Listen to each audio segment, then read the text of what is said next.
Grande es Dios, cántale cuán grande es Dios, y todos lo verán. Cuán grande es Dios.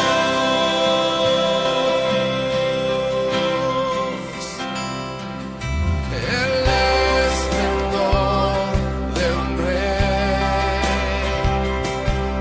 vestido en majestad. La tierra alegre está, la tierra alegre está.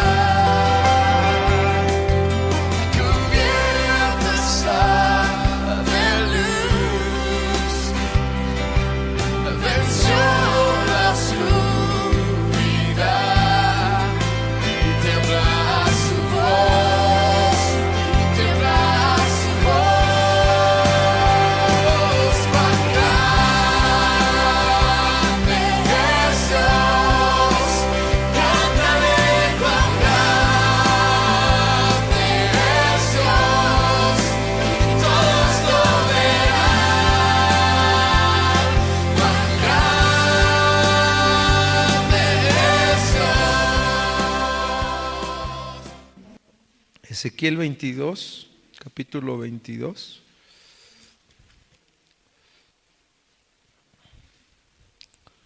Versículo 30, amén. Y tú me dices un amén cuando ya la tengas. Y vamos a ver este mensaje, amén. ¿Lo leemos juntos? ¿Listo para la palabra, mi hermano? Dice la escritura, vamos a leerlo juntos. Y busqué entre ellos hombre que hiciese vallado y que se pusiese en la brecha delante de mí a favor de la tierra, para que yo no la destruyese, y no lo hallé. Una vez más.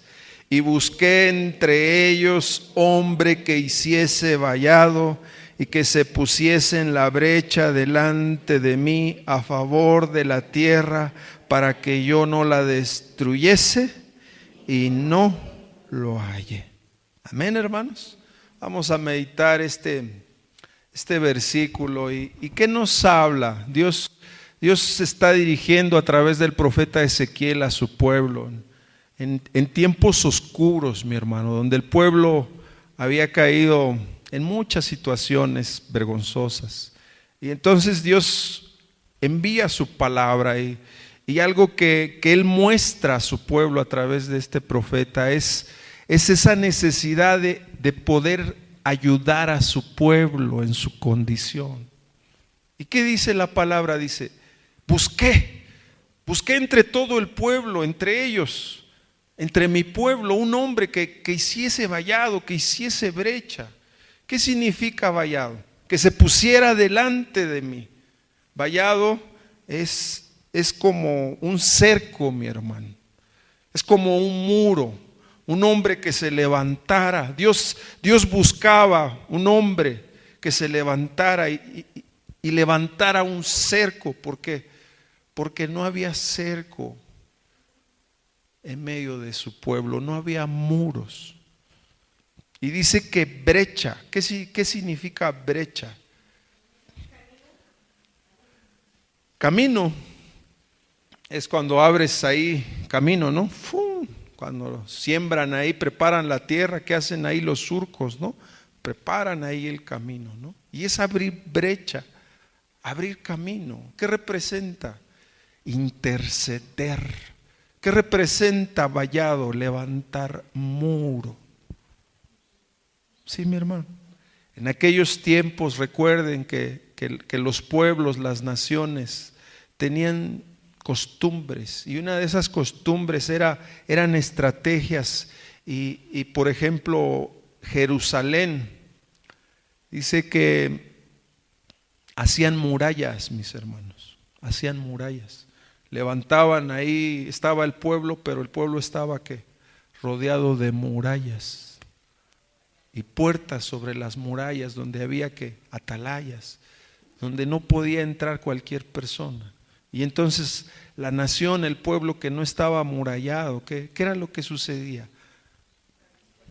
Estaba expuesto a que vinieran ladrones, vinieran otros pueblos, otros reinos, vinieran y que se llevaran las cosas valiosas de ese pueblo, se llevaran a sus mujeres, se llevaran a sus hijos.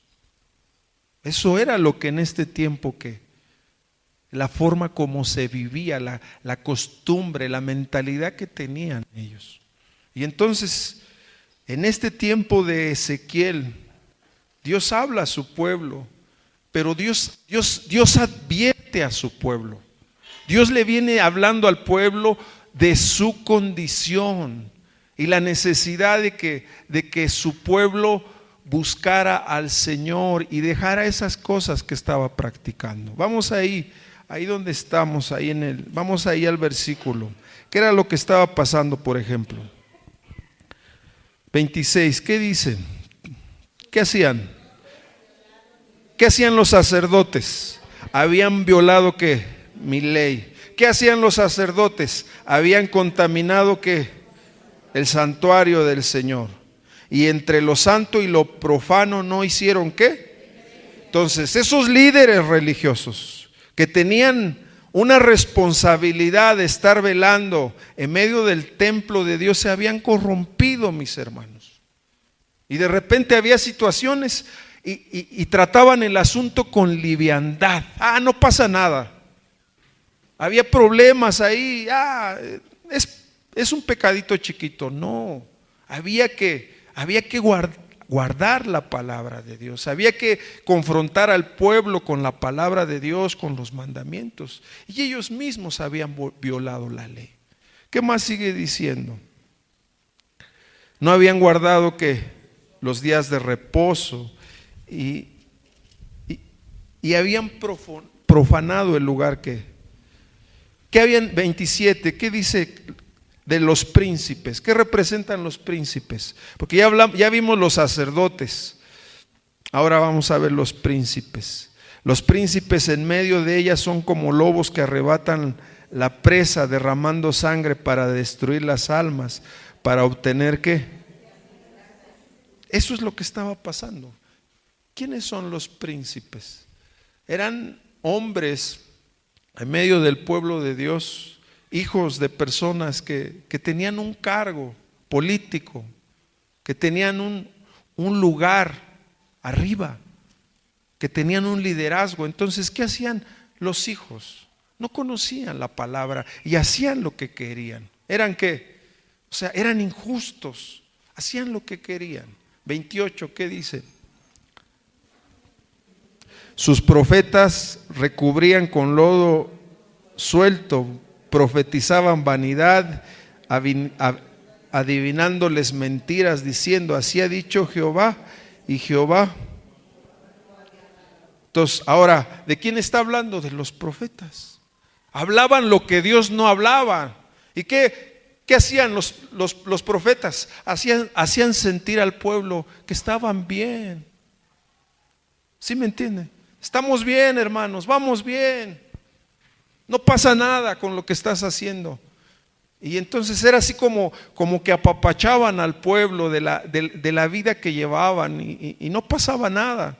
Y entonces hablaban lo que había en su corazón, la maldad de su corazón. Había intereses, mi hermano. De repente por ahí un hombre rico en medio del pueblo andaba haciendo cosas que no debía ser, contrarias a lo que la palabra de Dios decía, y no le decían nada. ¿Por qué? Porque era rico, porque daba dinero, porque veían un interés en esa persona, y eso era lo que estaba pasando. Ahora vamos al otro versículo, el 29, ¿qué dice? El pueblo de la tierra usaba de opresión y cometía robo al afligido, al menesteroso, hacía violencia al extranjero, oprimía, ¿qué? Sin derecho. Ahora, todo ese, porque es una cadenita, ¿no? los líderes religiosos, las personas importantes con puestos importantes, sus hijos, los profetas, pero ahora también ¿quién? El pueblo de Dios.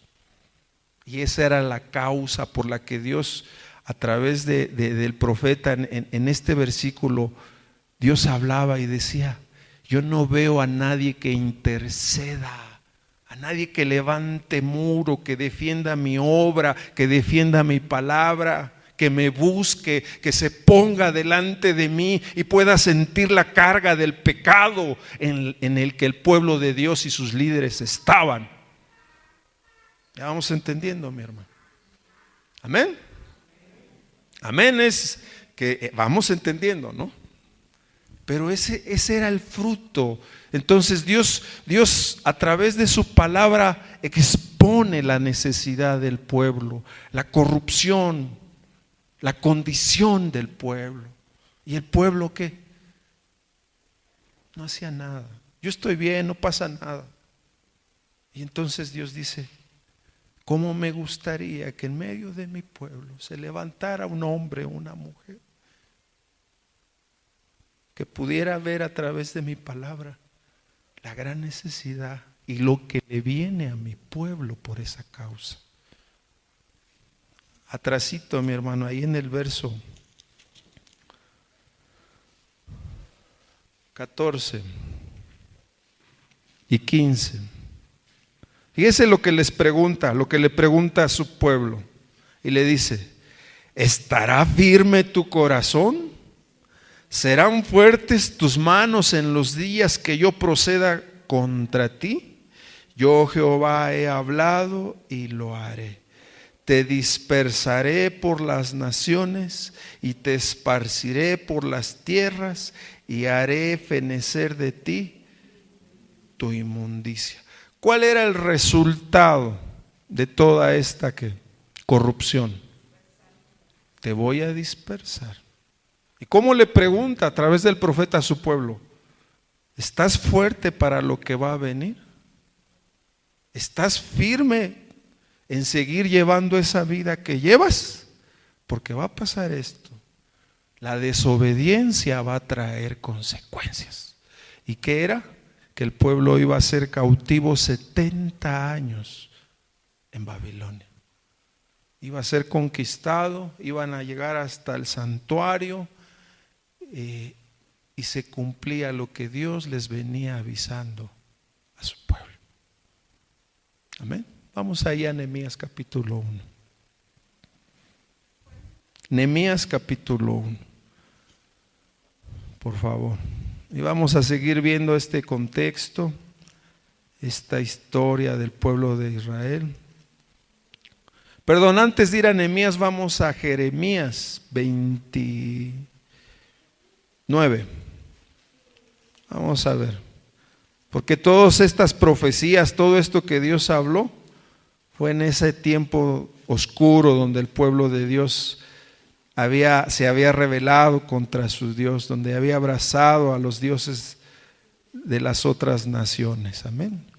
29. Y fíjate lo que le dice el Señor. Y este capítulo habla de la carta de Jeremías a los cautivos. Y había una gran lucha porque decían que Jeremías no hablaba mentira, que no profetizaba lo que Dios decía, y había otros profetas que decían: no va a pasar esto. Pero aquí Dios habla a su pueblo. Vamos al 29:10, rápida, 9 y 10. Dice: porque falsamente os profetizan ellos en mi nombre, no los envió, ha dicho Jehová. Y aquí viene la palabra del Señor. Porque así ha dicho Jehová: cuando en Babilonia se cumplan los 70 años, yo los visitaré y despertaré sobre vosotros mi buena palabra para hacerlos volver ¿a dónde? A Jerusalén. Porque yo sé los pensamientos que tengo acerca de ustedes, dice Jehová, pensamientos de paz y no de mal, para darles el fin que esperan. Entonces me invocarán y vendrán y orarán a mí, y yo los oiré.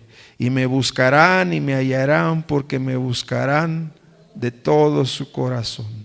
Y seré hallado entre ustedes, dice Jehová, y haré volver su cautividad, y los reuniré de todas las naciones y de todos los lugares a donde los arrojé, dice Jehová, y los haré volver al lugar donde los hice llevar.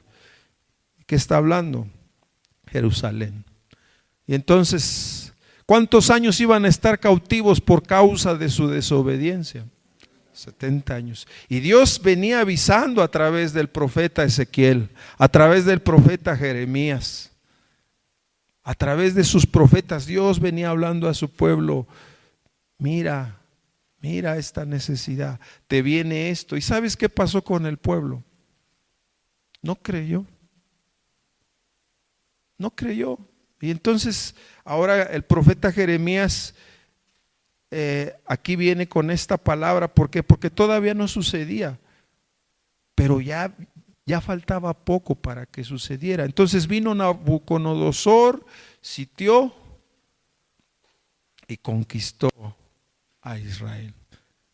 Se llevaron el oro, se llevaron a sus príncipes, se llevaron las cosas santas del templo del Señor, destruyeron el templo que Salomón que Dios había usado la vida de Salomón para levantar el templo, y fue destruido. Fueron destruidas las murallas. Estaba estudiando un poco y la ciudad de Jerusalén estaba amurallada, y estamos hablando de casi 4,5 kilómetros de puras murallas alrededor, que sitiaban donde el lugar de adoración, que era el templo, y estaba todo que habían destruido. Y ahora habían sido transportados a Babilonia, habían sido llevados cautivos. Y ahora vamos a ver a Nehemías. ¿Me acompañas? Por favor. Vamos al libro de Nehemías, ahora sí, capítulo 1. Y vamos a meditar esta historia. Vamos a ir del 1 al 3. ¿Ya estamos ahí? Palabras de Nehemías, hijo de Acalías. Aconteció en el mes de Quisleo, en el año 20, estando yo en Susa, capital del reino, que vino Ananí, uno de mis hermanos, con algunos varones de Judá, y les pregunté por los judíos que habían escapado y que habían quedado de la cautividad, y por Jerusalén. Y fíjate la respuesta: y me dijeron, el remanente, los que quedaron de la cautividad allí en la provincia, están en gran mal y afrenta, y el muro de Jerusalén derribado, y sus puertas quemadas a fuego. Vamos a detenernos ahí un poquito, amén. Entonces, llegó la noticia a Nehemías, amén. Vamos a leer el 4 y ya meditamos. Dice: cuando oí estas palabras, me senté, lloré, hice duelo por algunos días, y ayuné y oré delante del Dios de los cielos. Entonces hubo una reacción. Ahora vamos a meditar. ¿Quién era Nehemías? Nehemías no era profeta, Nehemías no era sacerdote, Nehemías venía del linaje del pueblo de Israel. Pero Nehemías, dice la escritura, que era copero de el rey Artajerjes. ¿El rey de qué? De Persia.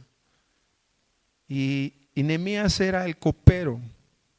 Entonces, era un hombre que había nacido en la cautividad del pueblo de Dios. ¿Sí me van entendiendo, mis hermanos? Él había nacido en esa cautividad en la que estaba el pueblo y que tenía que llevar 70 años. Había nacido este hombre. Pero ya había pasado Nabucodonosor, y ahora reinaba otro reino, que eran los medos persas. y con la mano de Artajerjes. Ahora era el que lideraba y él tenía cautivo ¿quién? Al pueblo de Israel. Y entonces Nehemías le servía como copero. ¿Copero qué significa? Esta es una tacita, ¿verdad? Está bien rico. Perdón, hermano. Pero el rey, o sea, la forma como los reyes se guardaban, no tan solo con murallas, sino también que muchas veces se envenenaban a quién, a los reyes. Había ataques a los reyes, había, ¿cómo le llaman? Golpes de estado, vamos a ponerlo así. Y Nehemías era un hombre de confianza, no era cualquier persona, mi hermano. Para estar al lado del rey, él tenía un puesto privilegiado. Era como su consejero, porque este rey era con el que hablaba, con Nehemías. Había esa confianza. O sea, ¿cómo se ganó esa confianza, Nehemías? Por su conducta, mi hermano. Por lo que este rey veía en ese hombre, por su fidelidad. ¿Por qué? Porque la copa o el vino, lo que tomara el rey tenía que pasar por la mano de ¿quién? De Nehemías. ¿Sí me entiende? Entonces había un grado de confianza hacia este hombre.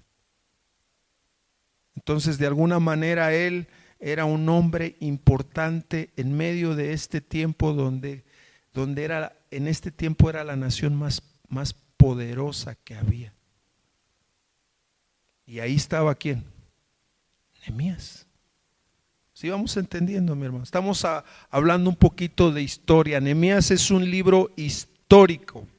La palabra de Dios enseña que hay libros proféticos, ¿verdad? Como el que veíamos de Ezequiel, ¿verdad? De Jeremías. Hay libros donde hay cantos. ¿Cuáles son?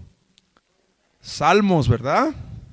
Sí, hay libros históricos, y Nehemías es un libro histórico donde narra el suceso del pueblo de Dios cuando pudieron salir de la cautividad.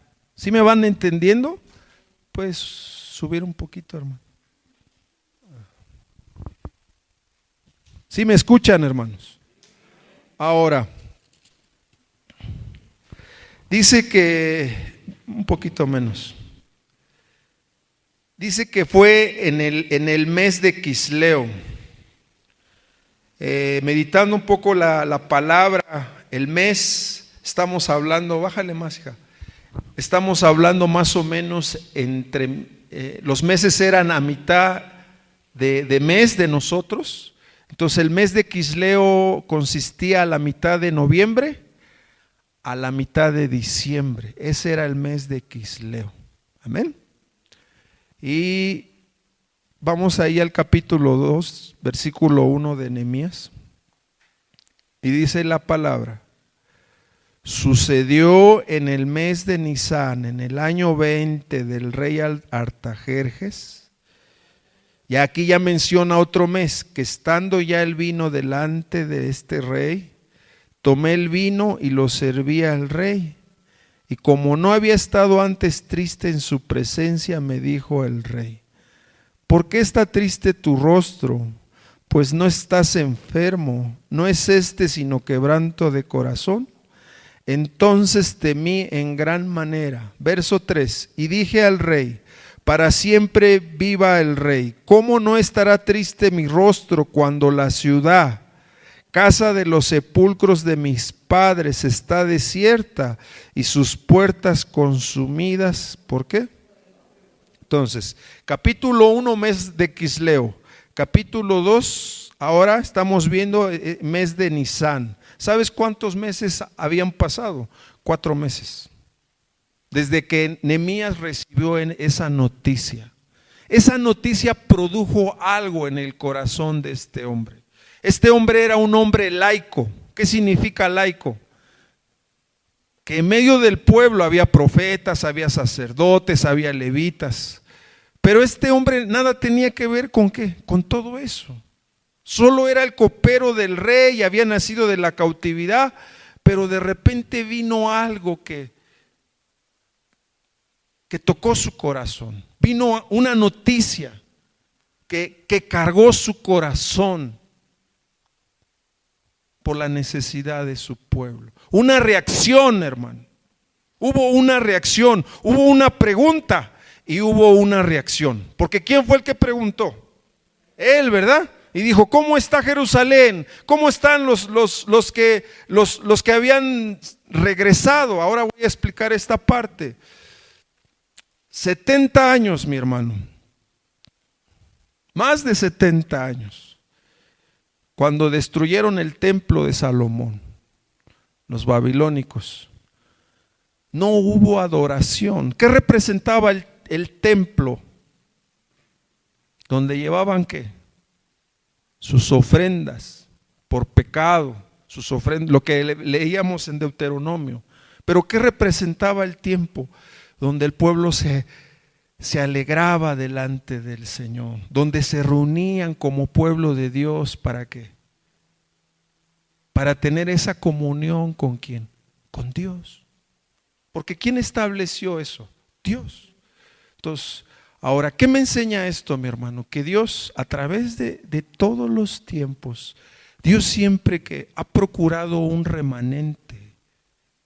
Dios levantó un pueblo y Dios a través de ese pueblo quiso tener comunión con ese pueblo hasta estos días. ¿Sí me entiende, mi hermano? Pero ahora esa comunión por causa de la desobediencia se había roto. Y no había adoración, no había sacrificios, no había templo, mi hermano. ¿Sí me entiende? Y eran 70 años sin ¿qué? Sin esa gran bendición. Y era muy difícil ¿para quién? Para el pueblo de Israel. Era muy difícil. ¿Por qué? Porque estamos hablando de generaciones, raíces que estaban arraigadas en diferentes generaciones en el pueblo de Dios y que ahora ya no podían alabar al Señor, ya no podían buscarlo. Eso era un problema, mi hermano. Y entonces, ¿qué le dolió a Nehemías? Eso, mi hermano. Ver la necesidad de su pueblo. Acompáñame al Salmo 122 para entender un poquito más esto, por favor. Para ver por qué reaccionó así Nehemías. Y no pierdas la cita de Nehemías 1, ahí vamos a estar trabajando, amén. Salmo 122. Dice, el salmo que daba el hermano al principio. Vamos a meditar esta parte. Dice, 122, 6 dice. Pedid por la paz de ¿quién? Sean prosperados los que te aman. Sea la paz dentro de tus muros y el descanso dentro de tus palacios. Por amor de mis hermanos y mis compañeros, diré yo, la paz sea ¿qué? Por amor a la casa de Jehová nuestro Dios, buscaré ¿qué? Tu bien. Entonces David, el salmista David, entendía algo. El lugar de adoración, mi hermano. ¿Dónde estaba el lugar de adoración? ¿Dónde estaba el lugar de las ofrendas? De ese templo dedicado al Señor para su pueblo. Jerusalén, mi hermano. Y entonces este salmo habla de la dicha, de alegrarse como hermanos, como pueblo de Dios, y que juntos poder ir a su casa, a alabar al Señor, a llevar la ofrenda, al ser agradecidos con el Señor. ¿Sí me entienden? A estar a cuentas con el Señor. Pero ya no estaba eso. Y entonces la mentalidad judía, mi hermano, para que me entiendas, era esto. Así como dice el Salmo, ellos se levantan y en sus oraciones delante de Dios, ellos siempre piden por la paz para Jerusalén. ¿Sí me entienden, mi hermano? Ellos oran de esa manera y usan este salmo. ¿Por qué? Porque dicen, por amor a la casa de mi Dios, buscaré el bien tuyo, Jerusalén. ¿Quién está hablando? El rey David. Y entonces, ¿qué decía David? Buscaré el bien tuyo, Jerusalén. Que la paz sea contigo. Estaban unidos, era algo que estaba arraizado en su corazón. ¿Por qué? Porque llegaban los tiempos donde iban a buscar al Señor y levantaban sus ofrendas y era lo más hermoso para el pueblo. Venían de muchos lugares lejanos y se reunían en Jerusalén. Y entonces por eso Jerusalén estaba amurallada, porque era un lugar importante para ellos. Y de repente se vino abajo todo. Entonces, ¿te das cuenta la mentalidad de Nehemías? O sea, de repente, ¿qué tenía Nehemías históricamente? ¿Qué sabía Nehemías? Antes de Nehemías está el libro de Esdras. ¿Quién era Esdras? Un sacerdote. Y Dios había levantado la vida de Zorobabel y de Esdras. ¿Para qué? Para que esos que estaban cautivos, cuando fue conquistado Nabucodonosor por los persas, muchos de esos que estaban cautivos pudieron regresar ¿a dónde? A Jerusalén. Y ahí se habían quedado. Pero había pasado algo. ¿Qué había pasado? Que el reino de Israel se había dividido. Antes que fuera conquistado, se había dividido. Y 10 de las tribus de Israel, ¿qué había pasado con esas 10 tribus? Se habían dividido con 2 tribus, la tribu de Judá. Entonces eran los del norte y los del sur, Judá e Israel. Entonces los del norte primeramente habían sido conquistados por los asirios. Los conquistaron y se los llevaron cautivos. Y después que vino los del sur, que eran ¿quién? Judá. ¿Y quién los conquistó? Nabucodonosor. Pero hubo una diferencia en esas 2 conquistas. ¿Cuál? Que los asirios dejaron gente judía ahí y Nabucodonosor se llevó a todos. Entonces, ¿qué hicieron? Cuando ya había sido desolada Jerusalén, los del norte, porque ahí estaba Jerusalén, ¿qué hicieron? Los que se habían quedado ahí, los más pobres, los más viles, los que no servían ahí, los asirios los dejaron, se fueron ¿para dónde? Para el norte. Y ahí vivieron, en esos 70 años ahí vivieron, y ellos se mezclaron con los demás pueblos, y de ahí nacieron los samaritanos. ¿Ya me vas entendiendo? Y entonces, cuando llegó el tiempo, porque así como Dios le dijo a Jeremías, va a llegar el tiempo en que yo voy a visitar a mi pueblo, va a llegar el tiempo donde haré despertar mi buena palabra. Y entonces, ¿qué produjo la palabra que recibió Nehemías? Porque fue una verdad. Están en gran mal, están en afrenta, están en oprobio. ¿Qué significa oprobio? Vergüenza. Esa era la necesidad. Entonces, a través de Esdras, Dios había usado su vida con Zorobabel para levantar el templo. Un nuevo templo, ya no como el templo esplendoroso que levantó Salomón, ahora un templo diferente, más pequeño, pero lo habían levantado porque Dios había puesto la carga de que se tenía que levantar el lugar de adoración. Pero no les permitieron, hubo mucha oposición, y uno de los primeros que se opuso fue ¿quién? Artajerjes. Pasaron años y ahora llegó el tiempo de Nehemías. Y entonces Dios le dio gracia a Nehemías con este rey para que ahora, a través de la vida de Nehemías, se iban a levantar que los muros, las puertas. Si vamos entendiendo, esto es histórico, mi hermano, pero enseña mucho. ¿Qué enseña, mi hermano? La reacción de Nehemías. Entonces, ¿qué le dolió a Nehemías? Sus hermanos. ¿Qué necesidad tenía Nehemías? Al preguntar cómo estaba la condición de su pueblo, ¿qué necesidad? La relación entre su pueblo y su Dios, hermano. Esa era la necesidad. Eso era lo que Nehemías entendía, aleluya. Vamos a la palabra de Dios. Acompáñame ahí. Ahí estamos en Nehemías 1, por favor. Este aire me roba las citas. Nehemías 1. Entonces, verso 4, ¿qué dice? Que cuando escuchó la palabra, ¿qué hizo? Se sentó, lloró, hizo duelo, ayunó y oró delante del Señor. La palabra de Dios en la raíz original dice que él se puso de una manera tan triste que es como cuando se muere una persona que tú amas.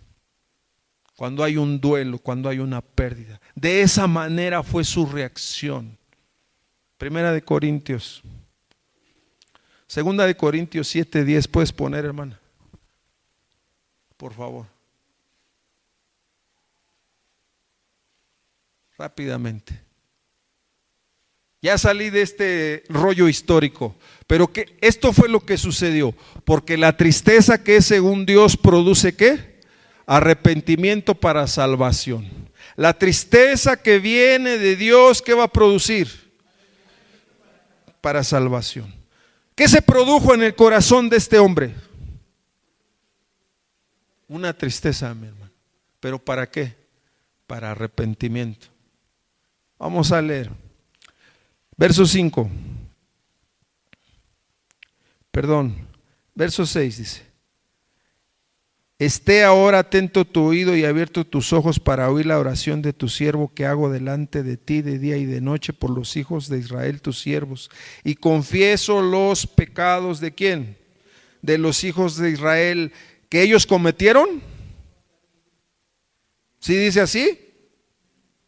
Que hemos cometido contra ti. Sí, yo y la casa de mi padre hemos ¿qué? Nos hemos corrompido en extremo contra ti y no hemos guardado ¿qué? Los mandamientos. Verso 8. Acuérdate ahora de la palabra que diste a Moisés tu siervo, diciendo si por nuestros pecados yo los dispersaré ¿de qué? Pero si se vuelven a mí y guardan mis mandamientos y los pones por obra, aunque su dispersión fuera hasta el extremo de los cielos, de ahí los recogeré y los llevaré al lugar que escogí para hacer habitar ¿a dónde? Mi nombre. ¿Qué es lo que está mostrando Nehemías? Dos cosas.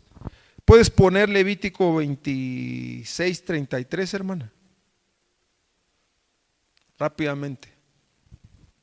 Levítico 26:33. Acompáñame a leer lo que dice Levítico.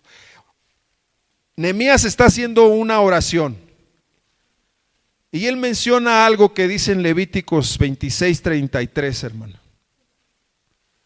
Dice: y a vosotros los esparciré entre las naciones y desenvainaré espada en pos de ustedes, y vuestra tierra estará asolada y desierta su ¿qué?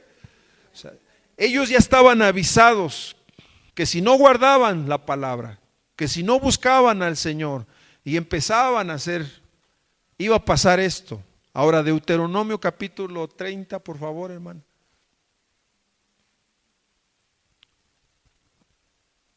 Rápidamente. 30. Verso 1, ¿qué dice? Sucederá que cuando hubieren venido sobre ti estas cosas, la bendición y la maldición que he puesto delante de ti, y te arrepintieres en medio de todas las naciones a donde yo te hubiere arrojado, Jehová tu Dios, y te convirtieres a Jehová tu Dios y obedecieres su voz conforme a todo lo que yo te mando hoy, tú y tus hijos con todo tu corazón y con toda tu alma. 3.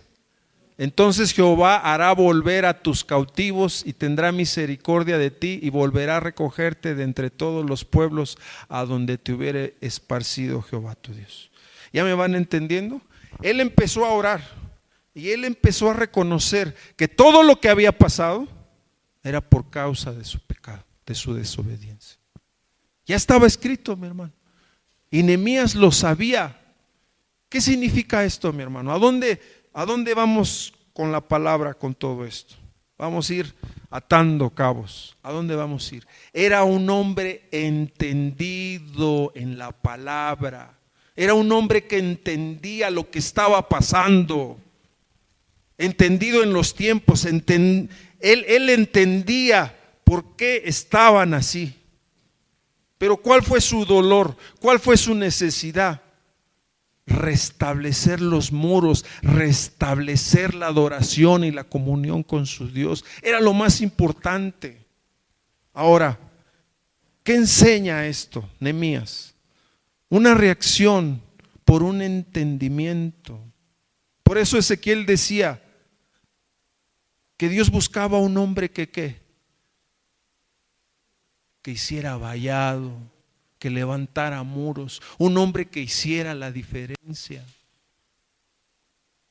4 meses él estuvo buscando al Señor. 4 meses él estuvo en una aflicción en su corazón por la necesidad de su pueblo, por la necesidad de la obra de Dios. Le dolía, había dolor. Había una tristeza que lo estaba llevando a un arrepentimiento. Arrepentimiento no es que hoy te sientas mal porque le estás fallando al Señor en tus actitudes, le estamos fallando en cosas y te sientes mal y sabes que debes de dejar ciertas cosas, que tu boca de repente no se detiene, la amargura, el pasado, tantas cosas que traemos arrastrando. Y nos damos cuenta, pero no las dejamos. Ese es el punto. Cuando hay un verdadero arrepentimiento, ¿sabes qué? Lo dejas de hacer, lo aborreces. Y es como Nehemías se puso en medio, se puso delante del Señor y dijo: Señor, esto ha venido por nuestro pecado. Hay muchas cosas que han venido a nuestras vidas por estas cosas, mi hermano. Hay enfermedades que han venido por nuestra desobediencia. Hay problemas que están pasando. Estamos pasando por malas decisiones, por hacer a un lado la palabra de Dios, por no escuchar, entender y llevar por obra, sino por escuchar y olvidarnos de lo que Dios nos habla, de la forma de vida que nosotros debemos que llevar delante de Él. Ese es el punto. ¿Cuál era el problema? No había arrepentimiento, mi hermano. El pueblo había caído que, pues estamos cautivos. Habían nacido muchos hombres y mujeres en otro lugar. Pero nadie hacía nada. ¿Por qué? Por reconstruir los muros. ¿Qué simboliza reconstruir los muros? ¿Qué significa hacer vallado? ¿Qué significa hacer brecha? ¿Qué simboliza, mi hermano? ¿Vas a seguir viviendo la vida que llevas? ¿Te vas a conformar a esa vida que llevas? Eso es hacer vallado, mi hermano. Cuando de repente entiendes tu necesidad, entiendes la obra de Dios, mi hermano. Esta es una obra y no es mía, no me pertenece. Pertenezco igual que tú a esta obra. Y la obra de Dios es importante para el pueblo de Dios, para el Hijo de Dios. Por eso reaccionó así Nehemías, porque para él sí fue importante. A veces nos duele que no nos salgan las cosas bien. Sufrimos porque nos vino esto, nos vino aquello, pero estás sufriendo por causa de Jehová. Estás sufriendo por la obra que el Señor empezó. ¿Te duele el hermano que no viene? ¿Te duele la necesidad de la gente allá afuera? A Nehemías le dolió. Porque cuando tú conoces el amor que viene de lo alto, es un amor que duele. El amor duele, mi hermana. ¿Por qué? Porque verdaderamente amas lo que Dios ha hecho, lo que Dios ha empezado, lo que le pertenece a Él y no lo profanas. El amor de Dios está en las familias, en esta obra, en tus hijos. Y Nehemías tenía ese entendimiento. Y de eso se trata el mensaje de hoy. Entender la obra de Dios, entender la condición de su pueblo, entender mi condición delante del Señor. ¿Cómo estamos delante del Señor, mi hermano? De eso se trata la obra del Señor. Que vengamos a su casa y nos alegremos. Va a venir mi hermano, va a venir mi hermana, lo voy a ver el domingo. Está pasando en esta necesidad, mi hermana, me duele. Eso es entender la obra de Dios. La obra de Dios no consiste en una persona, en un líder. Nehemías era un laico, era un hombre que no conocía Jerusalén. Nehemías no conocía Jerusalén. Nehemías no conoció el templo que una vez levantó el Señor por mano de Salomón. Y cuando vino Esdras con Zorobabel y levantaron el segundo templo, dice que los viejitos, los ancianos que habían estado en los tiempos de Salomón y David, dice que lloraron amargamente. ¿Por qué? Porque ese templo grande, esplendoroso, ya no era el mismo. ¿Entiendes la necesidad de Nehemías? ¿Entiendes la necesidad de tus hijos? ¿Entiendes tu propia necesidad? Eso es la obra de Dios. La obra de Dios consiste en el corazón de cada uno de nosotros. Dejamos de creer. ¿Por qué? Porque a veces pensamos que Dios no conoce lo que hacemos. ¿Tú crees que no conoce las intenciones? Los deseos. ¿Cuánto trabajo nos está costando levantar una verdadera comunión con el Señor? Por eso, en esto consiste esta historia, en un verdadero arrepentimiento que lo llevó a ponerse en la brecha, decir: Señor, aquí está mi vida. ¿Qué dice ahí en el verso 11? ¿Qué dice? La oración de Nehemías: te ruego, oh Jehová, esté atento tu oído a la oración de tu siervo, a la oración de tus siervos, quienes desean reverenciar tu nombre. Concede buen éxito a tu siervo y dale gracia delante de aquel varón, porque yo servía de copero al rey. ¿Qué le pidió al Señor en esa oración? Concédeme buen éxito. Esa palabra tiene que ver con prosperar, pero no prosperar lo que ahora predican en las falsas enseñanzas, los profetas los predicadores que predican para sus propios intereses y predican la prosperidad. Vas a ver la gloria de Dios porque si tú das, Él te va a dar más. Esa es una mala enseñanza. Y muchas masas de hombres y mujeres están corriendo a esas enseñanzas. ¿Por qué? Porque su amor está en un interés. Y en estos tiempos el interés más grande del pueblo de Dios y la iglesia del Señor es su amor por su Cristo.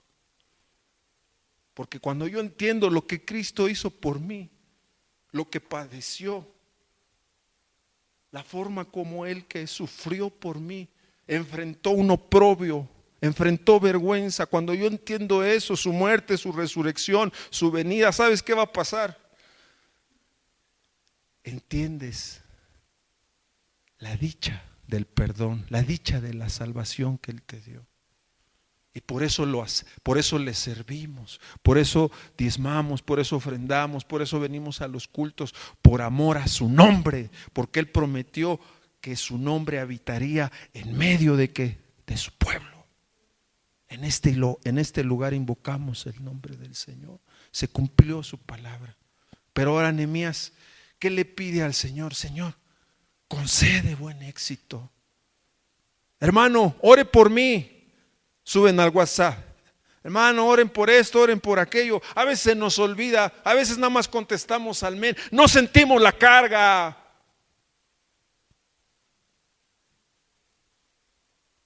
Y eso es lo que hace la diferencia de un corazón entendido, de una necesidad de tener una relación con el Dios vivo. Eso va a transformar tu vida, mi hermana. Porque si no entendemos lo que Dios nos habla y lo llevamos por obra, van a pasar años y vamos a estar aquí en este lugar y nos vamos a hacer viejos y vamos a estar sentados en ese lugar y no vamos a dar los frutos que Él espera. Muchos duermen, muchos están tan débiles, pero todo tiene un principio. ¿Y cuál es nuestro pecado? Porque cuando menospreciamos su palabra, cuando no le damos a nuestro Dios el lugar, el trono que le pertenece, van a venir consecuencias. No vas a tomar las mejores decisiones.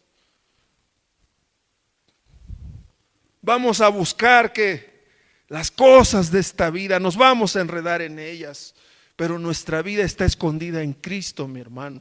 Y nosotros buscamos unas cosas mejores que son las de arriba. Y Nehemías lo había entendido, por eso lloró y dijo: Señor, ahora concede buen éxito, prospérame, dame gracia. ¿Para qué? Para que este hombre sea el instrumento y yo haga algo por tu obra. ¿Qué estás haciendo por la obra del Señor? Hermano, yo soy ujier, yo sirvo, yo soy pastor, lo que tú quieras. ¿Qué estás haciendo por la obra del Señor? ¿Con qué entendimiento estás sirviendo? Ese es el punto. ¿Qué estás haciendo para la gloria del Señor? ¿Qué estamos haciendo, mi hermano? Porque esto es para todos, ¿o no, mi hermano? Así como profetizó Ezequiel, profetas, sacerdotes, ¿qué más? ¿Cuál era el otro? El pueblo, falta uno, los príncipes. ¿Sí me entiende? Entonces, la obra de Dios es amplia. La obra de Dios tiene que ver con nuestros hijos, pero tiene que ver con un corazón entendido. ¿Para dónde vas, joven?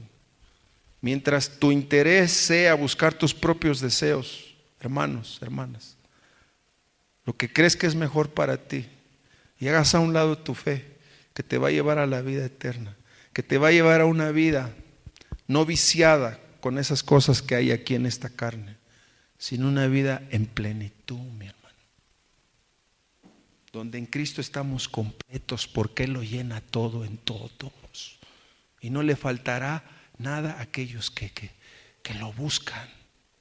Esas son sus promesas, mi hermano.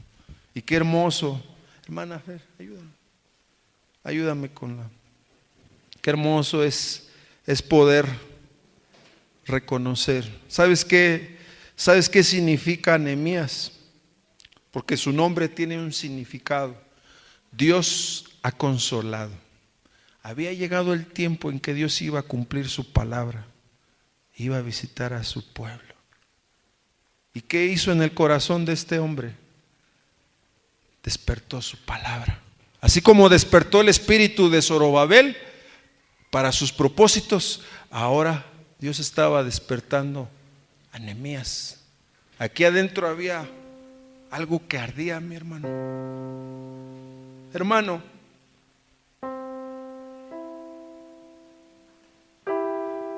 que de repente, en vez de llenarse las sillas, empiecen a vaciarse. Porque muchos estamos en una condición tan débil en nuestra comunión con el Señor, que de repente empecemos a caer en pecados vergonzosos, porque afrenta, oprobio. Mira, capítulo 2, Nehemías.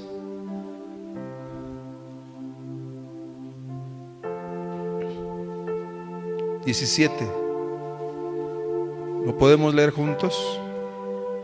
Y dice: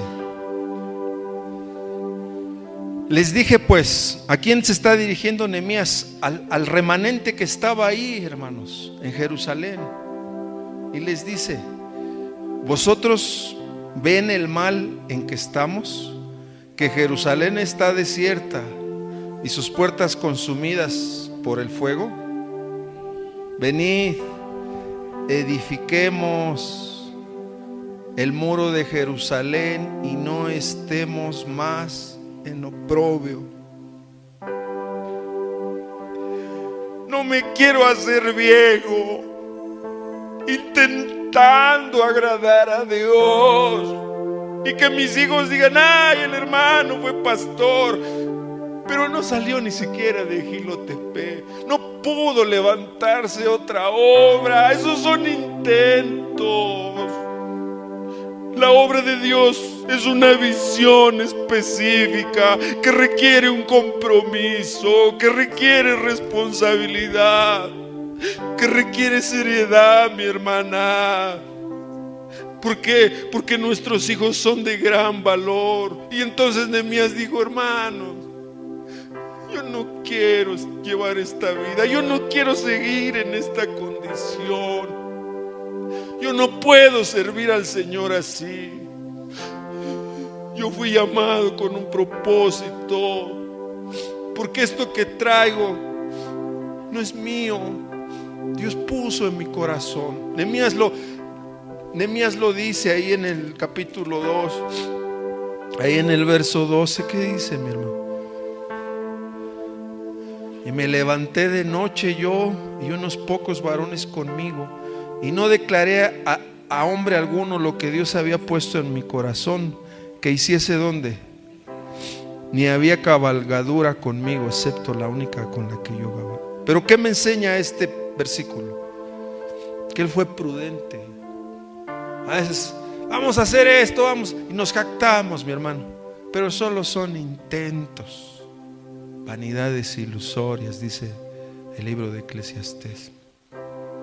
No, mi hermano, hay una meta, y es un día estar con mi Redentor. Un día poder ver en un cuerpo nuevo a mi Redentor. Un día estar con Él para siempre, en ese lugar donde ya no habrá inmundicia, ya no habrá corrupción, ya no nos vamos a enfermar, donde ya no nos vamos a envejecer. Esa es la meta. Pero antes de llegar a esa meta, mi hermano, tú y yo tenemos que levantar muros. Tenemos que hacer la diferencia. ¿Estás haciendo la diferencia aquí?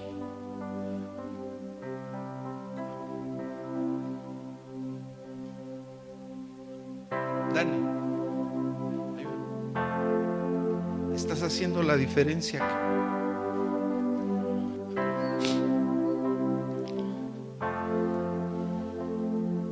Tú y yo estamos aquí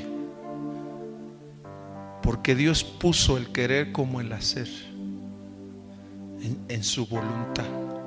Tocar el corazón de una mujer o de un hombre, y esa personita fue el instrumento para que Dios te diera salvación. ¿Sí o no? Nos pasó a todos. Alguien oró por ti, mi hermano. Alguien se puso en la brecha. Alguien, Dios visitó y despertó su buena palabra y puso una palabra en tu boca y te habló de Cristo, te habló de Jesús.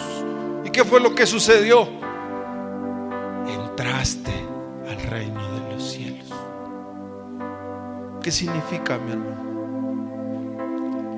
Dios quiere visitar a su pueblo. Dios quiere que su obra que continúe. Y entonces de repente vienen los enemigos, Sanbalat, Tobías. ¿Quién era Sanbalat? Era gobernador de qué? De Samaria. Era un hombre que venía mezcla judía y mezcla de qué? De otros pueblos. Y ahora era un líder. Y cuando supo lo que Dios estaba haciendo por medio de esos hombres y mujeres, se disgustó y empezó a ¿qué? A amedrentarlos. Empezó a decirles: ustedes no van a hacer nada. Ustedes no sirven. De lo vil y de lo menospreciado escogió Dios.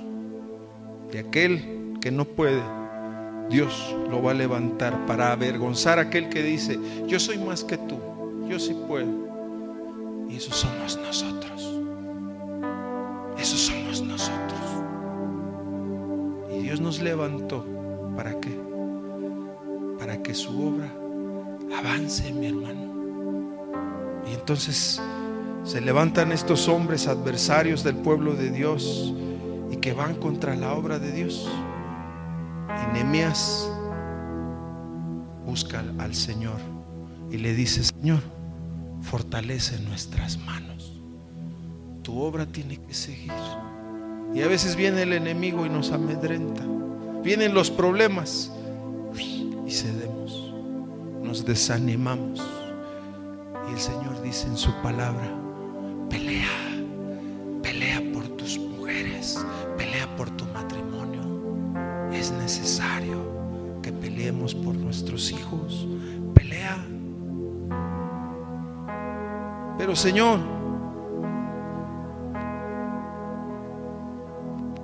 y entonces ¿qué hacían? Levantando muros y con una mano trabajando y con la otra ¿qué?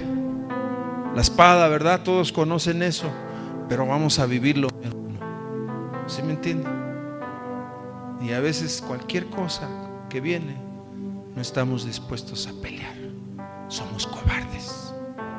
Ponemos excusas. ¿Por qué te llamó Dios, mi hermano? Porque algo vio en ti que no me corresponde juzgar. Pero si estás aquí, tú eres la obra de Dios y la obra de Dios tiene que continuar. Pero para que la obra de Dios continúe, nosotros tenemos que afirmarnos. Mira, primera de Timoteo, por favor.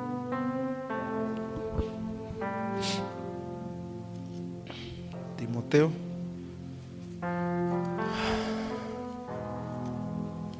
Aleluya. Timoteo. Primera de Timoteo, capítulo 3.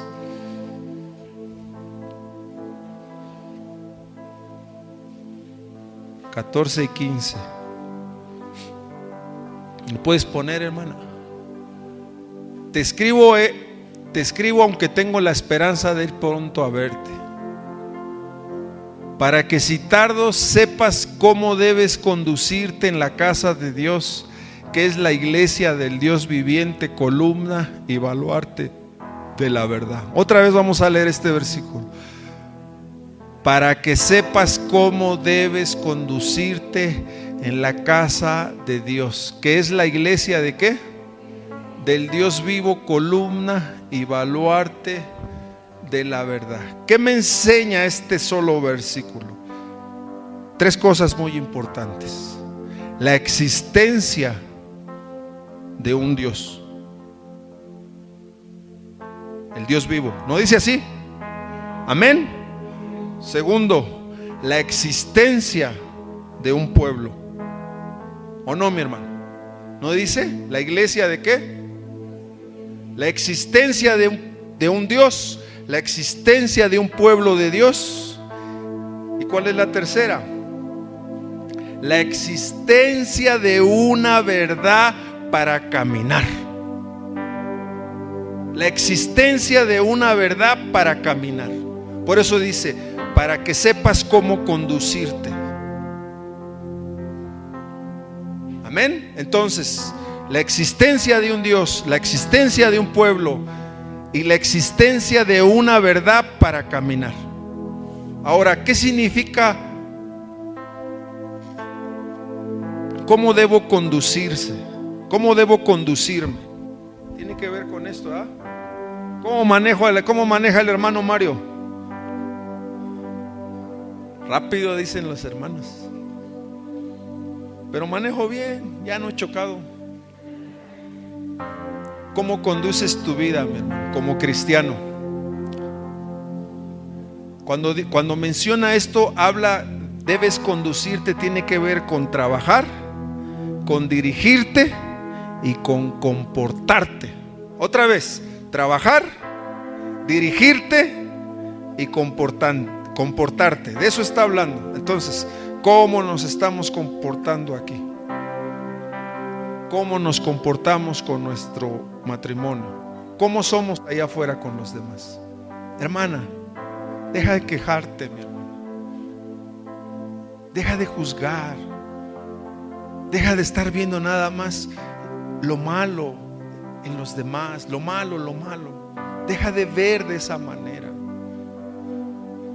Tienes que dirigirte, tienes que comportarte de otra manera, porque es la forma como Dios va a bendecir tu vida. Hermano, ore por mí. Sí, yo voy a orar por usted. Vamos a orar los unos por los otros. Nos vamos a meter en la brecha. Pero hay cosas que solo vamos a recibir si somos obedientes a su palabra. Ese fue el problema de Israel. Ese fue el problema que entendió ¿quién? Nehemías. ¿Quieres bendición? ¿Quieres que Dios derrame su presencia, que los dones se manifiesten en tu vida? ¿Cómo se van a manifestar, hermano? Si tu corazón está tan turbado, si tu corazón está tan cargado de situaciones allá afuera. Nos hemos enredado. ¿Qué es enredarse? ¿Enredarse qué es? ¿Ah?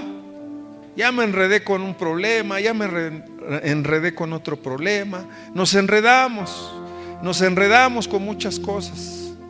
A veces nuestra forma de ser, un problema que tenemos tan grande y que pareciera que no pasa nada. Sí pasa, mi hermano, nuestro carácter. Nuestro carácter ha sido tropiezo y de mal testimonio para nuestros hermanos y allá afuera. Nuestra forma de hablar. Y por eso lo entendió ¿quién? El apóstol Pablo, y se lo enseñó ¿a quién? A su discípulo, a alguien que tenía un llamado. Y le dijo: mira, hay una forma de comportarte. ¿Dónde? Dentro de la iglesia del Señor. Porque somos iglesia, mi hermano. ¿Quién se va a ir a la eternidad? Nos vamos todos. ¿Cuál es la Jerusalén celestial?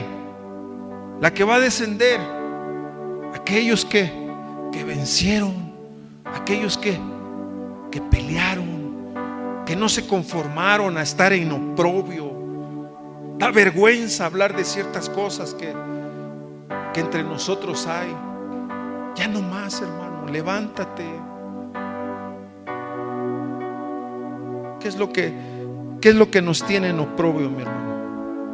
Y así como decía Nehemías, ya no estemos en oprobio. Ya hoy te habló el Señor, hermano. Hazlo, porque eso es un verdadero arrepentimiento. Hacer frutos dignos de arrepentimiento es cuando de repente, así como Nehemías, Señor, aquí está mi vida. Timoteo, segunda de Timoteo 2:20 y 21. ¿Quiénes son esos hombres y mujeres idóneas, fieles, entendidas en su palabra, que van a conocer la verdad de su palabra, que la van a usar bien? Y dice el verso 20 de segunda de Timoteo capítulo 2: pero en una casa grande no solamente hay utensilios de oro, de plata, sino también de madera y de barro, y unos son para usos honrosos y otros para ¿qué? Entonces, en una casa, cuando habla de una casa grande, se refiere a la obra del Señor. En medio de la iglesia del Dios viviente hay vasos de ¿qué? De usos viles y de usos honrosos, mi hermano. Y sigue diciendo el 21: así que si alguno se limpia de estas cosas, será instrumento para honra, santificado, útil al Señor y dispuesto para ¿qué?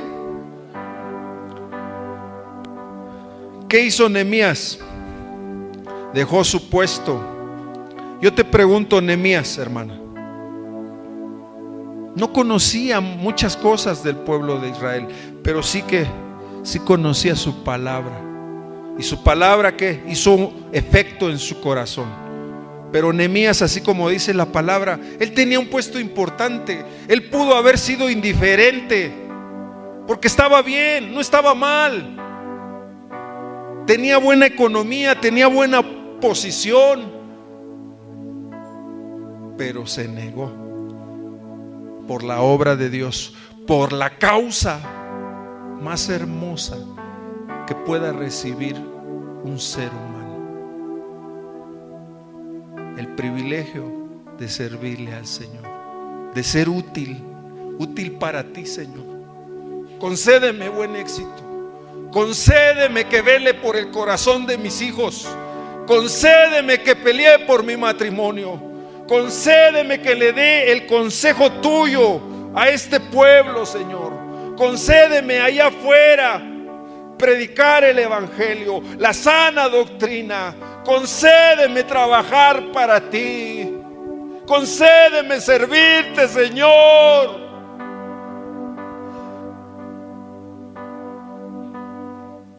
Porque va a llegar un día donde me voy a hacer viejo y voy a poder decir: aprendí a pelear batallas, pero porque te conocí, Señor. Si no conoces al Señor, ¿cómo vas a pelear por Él? Y Él te invita. Él quiere vasos que dejen lo vil, esas vilezas que hay dentro de nosotros, y seamos ¿qué? Útiles. Y así como dijo este siervo, instrumentos para honra, santificados, dispuestos. Hermano, ¿quién le va a hablar a las muchachitas allá afuera? ¿Quién le va a hablar a esas mujeres que han pasado años y un día en su vida fueron abusadas? Y de repente han pasado años y se dieron cuenta que ese abuso, el tiempo no lo sanó, y que esa situación las llevó a otras cosas. ¿Quién va a atender a las viudas? ¿Quién va a ir y llevarles una palabra de consuelo a los huérfanos? ¿Quién, mi hermano? La obra de Dios. El Dios omnipotente va a bendecir a su pueblo, lo va a consolar, así como consoló a Israel. Y llegó el tiempo, ya es tiempo, porque yo con amor eterno amé a mi pueblo, porque yo no tengo pensamientos de mal para mi pueblo, sino de bien. Yo quiero darles una esperanza, yo quiero darles una fe que lo lleve a que ellos estén dispuestos a meterse en la brecha. Finalizo con esto, mi hermano: que levanten muros, que aprendan a pelear, dispuestos a toda buena obra. ¿Qué significa? ¿Filantropía? ¿Buenas intenciones? No. Jesús lo dijo de esta manera cuando oró. Juan 17:3. Jesús lo dijo de esta manera. Hermosa es su palabra.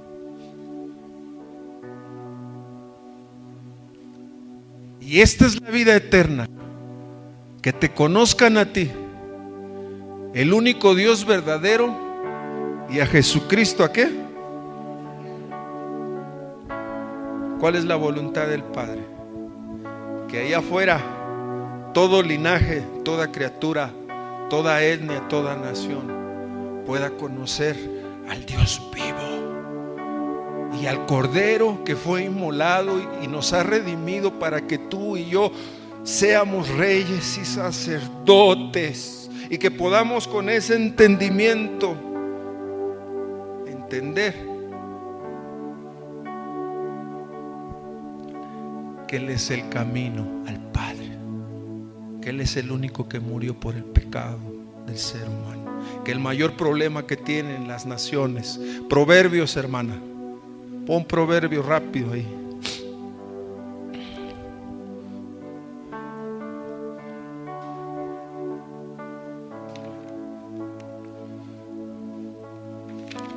Perdón, Lucas 19, por favor.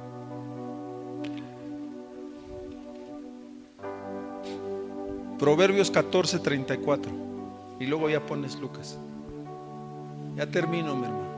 Cambia de...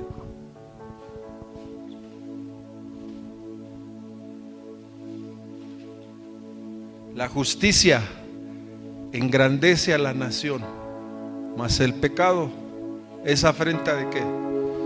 ¿Qué es afrenta? ¿Qué va a producir el pecado? Afrenta. ¿Qué es afrenta? Vergüenza, oprobio. ¿Qué es lo que produce el pecado allá afuera en las naciones, en los pueblos? ¿Qué es lo que va a producir el pecado? Vergüenza, mi hermano. Las cosas no van a estar bien. Y se van a levantar hombres impíos, buscando sus propios deseos, y van a usar la palabra y van a llevar mensajes donde ellos van a proclamar que en los tiempos venideros va a haber paz, va a haber paz, va a haber seguridad. Falsos profetas, falsos maestros. Ahí está la palabra.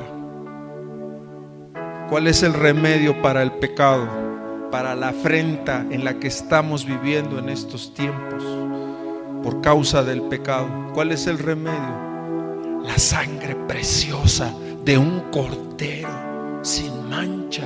Un mensaje donde tú vas a llevar buenas noticias, donde tú vas a proclamar que Jesucristo es el sustituto, es el único que derramó su sangre preciosa para el perdón de nuestros pecados. ¿Quién va a llevar ese mensaje? Nuestros hijos. ¿Quién va a llevar ese mensaje?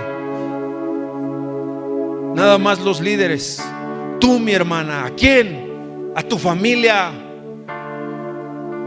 En eso tenemos que trabajar, mi hermano. En eso tenemos que trabajar, en llevar el mensaje, porque allá afuera va a haber mucha necesidad y Dios va a usar nuestras vidas. ¿Para qué?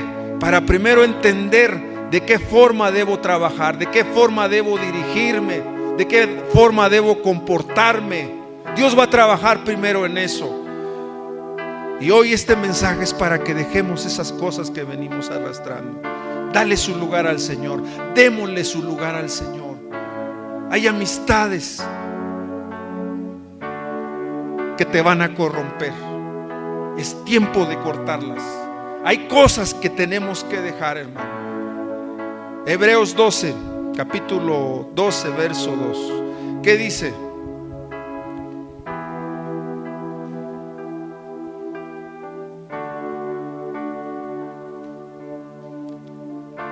Considerar aquel que sufrió tal contradicción de pecadores contra sí mismo, para que nuestro ánimo no se canse. ¿Hasta qué? Verso 2, hermanita, por favor. Puestos los ojos en Jesús, el autor y consumador de ¿qué? De la fe, el cual por el gozo puesto delante de él sufrió ¿qué? La cruz, menospreciando el oprobio, y se sentó a la diestra de ¿qué? Entonces, ¿qué me enseña Hebreos 2? ¿Con quién tenemos que tener comunión como pueblo? ¿A quién tenemos que agradar? ¿A quién tenemos que buscar? ¿Con quién es el encuentro aquí?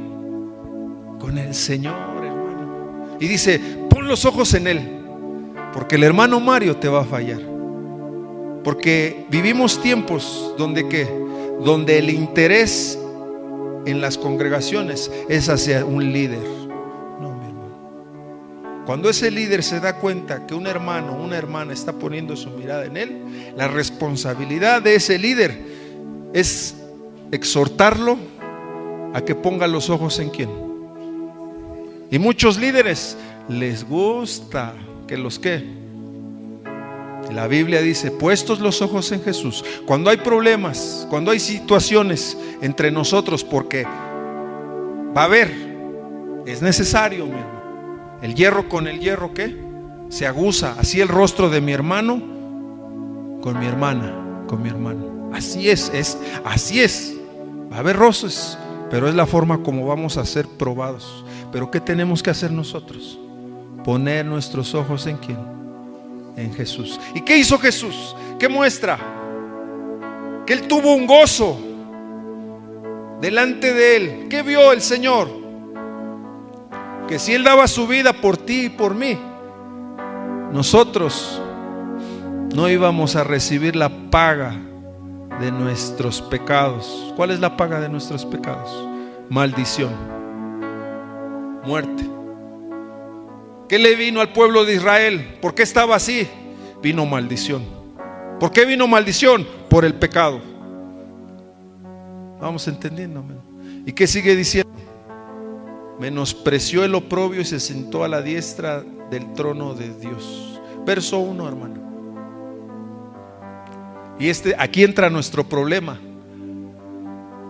Tenemos una gran nube de testigos, dice el escritor. Menciona hermanos como Nehemías, como David, muchos hermanos como Abraham, ejemplos de fe. Pero después dice, ya que has escuchado la palabra y esa palabra ha producido fe, ahora despojémonos de todo peso y del pecado que nos asedia. ¿Cuál es nuestro problema hoy? Eso. Por eso no recibimos bendición. A veces no hay esa llenura, esa plenitud. Estamos como vacíos, hermano. Vasos vacíos. ¿Y qué dice la palabra? Despojémonos de todo peso. ¿Y de qué? Dos cosas. Cuando se refiere a peso, ¿de qué está hablando? Es como preguntar, ¿te pesa un hijo, mi hermano? ¿Te está pesando un hijo? ¿Te está pesando tu matrimonio? ¿Te está pesando estar sola? Entre comillas. Pesan los problemas, ¿verdad? ¿Verdad que sí? ¿Qué te está pesando, hermano? ¿Cuál es ese peso que traemos? Dice, despójate. Lo que has hecho, esa culpa que traes aquí en tu conciencia, es un peso, mi hermano, del pecado que nos asedia. ¿Qué situaciones estamos haciendo que no son agradables al Señor? Escuchen, jóvenes, hay muchos jóvenes que no les van a salir bien las cosas porque han deshonrado a sus padres. Y tú puedes decir, no, yo voy a ser ingeniero, yo puedo, yo esto, yo aquello, yo. ¿Sabes qué? Esos son tus planes. Pero la Biblia me enseña que cuando yo deshonro a mi padre o a mi madre, eso va a traer consecuencias. Entonces, ¿qué hacemos? ¿Luchamos con Dios o nos sometemos a su palabra? ¿Y qué es mejor? Yo me someto a su palabra. Cuando yo me someto a su palabra, yo me despojo. ¿Y qué es lo primero que voy a hacer? Señor, perdóname por esta falta, por este pecado. No debí hablarle así a mi madre, no debí airarme con ella, no debí decirle, juzgarla. Y lo hemos hecho, mis hermanos. Jóvenes, Dios está hablando, mi hermano. Hay cosas que van a venir por ese pecado. La deshonra. ¿O no trae maldición el pecado? ¿No trae afrenta? Yo lo viví, mi hermano. Por eso lo hablo, porque ahora entiendo por qué las cosas no me salían bien. Porque levanté mi mano contra mis padres. Y así en tu matrimonio, mi hermano. Si no perdonamos, si no entregamos al Señor nuestras cargas, lo único que va a pasar es que vamos a ser cristianos ahí, cargando de todo, ¿no? Es como si ahorita quisiera cargar acá este tamboril y el otro y andamos cargando de todo. Despójate, mi hermano. Mira a Cristo que está a la diestra del Padre. Despojarse es lo que hizo Nehemías. ¿Qué hizo Nehemías? Señor, me pongo en la brecha. Aquí está mi vida, Señor. Aquí estoy, Señor. A ti es al que te he fallado.